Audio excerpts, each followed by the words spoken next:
واقعہ سنا کے بات مکمل کرتا ہوں۔ ایک بزرگ تھے، حج کے سفر پر گئے، ان کے ہاتھ میں ایک تھیلا تھا، اس کو ہمیانی کہتے ہیں۔ جیسے عورتوں کا پرس ہوتا ہے نا، تو مردوں کے ہاتھ میں ایسے تھیلے ہوتے تھے پہلے، اس میں اپنی ضرورت کی چیزیں ڈال لیتے تھے، تو وہ ہمیانی تھی ان کی، اس میں ان کے پیسے بھی تھے، سارا کچھ تھا۔ ایک نوجوان آیا اور اس نے جلدی سے دوڑتے ہوئے جو ہمیانی ان سے چھینی اور چھین کے بھاگ گیا۔ اب وہ بزرگ بڑے حیران کہ کوئی نوجوان میرے پیسے ہمیانی سب کچھ چھین کے بھاگ گیا۔ تھوڑی دیر انہوں نے دیکھا، پھر اپنے گھر کی طرف چل پڑے۔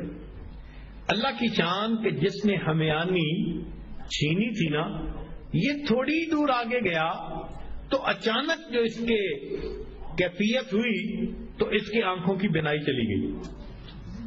کئی دفعہ ہوتا ہے نا، بیٹھا ہوا آدمی اٹھے تو آنکھوں میں اندھیرا آ جاتا ہے، تو اس کی بھی ایسی حالت ہوئی کہ اس کی آنکھوں میں اندھیرا، بینائی چلی گئی۔ لو جی، اس نوجوان نے تو رونا شروع کر دیا۔ لوگوں نے پوچھا کیوں روتے ہو؟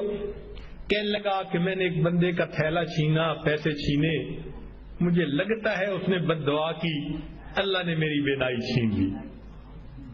ان کا بھئی وہ بندے وہ کہاں ہے؟ کہنے لگا فلاں حجام کی دکان کے قریب۔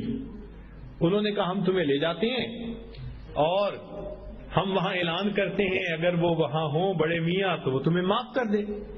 چنانچہ وہ اس نوجوان کو لے کر وہاں حجام کی دکان کے پاس آئے۔ حجام سے پوچھا بھئی ایسا بوڑھا آدمی جو تھیلا لے کے گزرتا تھا، اس نے کہا دن میں 5 مرتبہ نماز کے لیے آتے جاتے ہیں، وہ اگلی نماز کے لیے پھر یہیں سے گزریں گے، تم انتظار کرو۔ سب انتظار میں بیٹھ گئے۔ اتنے میں وہ بڑے میاں بھی آ گئے۔ تو جب اس بندے کو بتایا کہ بھئی وہ بڑے میاں آ گئے، لوگوں نے بھی کہا معاف کر دیں، نوجوان نے بھی کہا پلیز مجھے معاف کر دیں۔ وہ کہنے لگے میں نے تو اسی وقت ہی معاف کر دیا تھا۔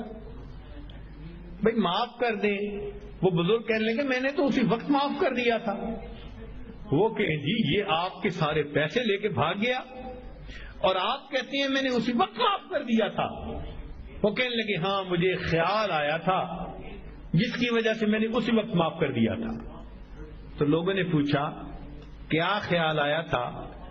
تو وہ بڑے میاں کہنے لگے کہ جب یہ میرا تھیلا لے کے بھاگ گیا تو میرے ذہن میں خیال آیا قیامت کا دن ہوگا اور میں اگر اللہ کے سامنے مقدمہ پیش کروں گا تو اس بندے سے حساب لیا جائے گا، اور جتنی دیر میرے اور اس کے مقدمے کے فیصلے ہونے میں لگے گی، آقا صلی اللہ علیہ وسلم نے فرمایا میں امت کا حساب مکمل ہونے سے پہلے جنت میں نہیں جاؤں گا۔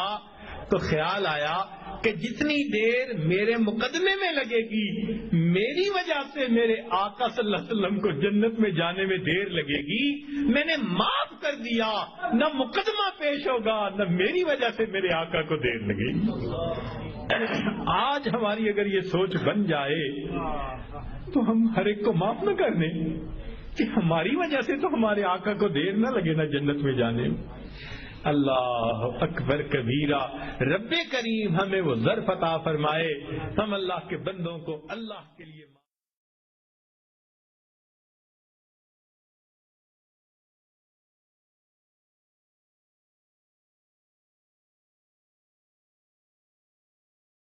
سبحان اللہ۔ ایک واقعہ سنا کے بات مکمل کرتا ہوں۔ ایک بزرگ تھے،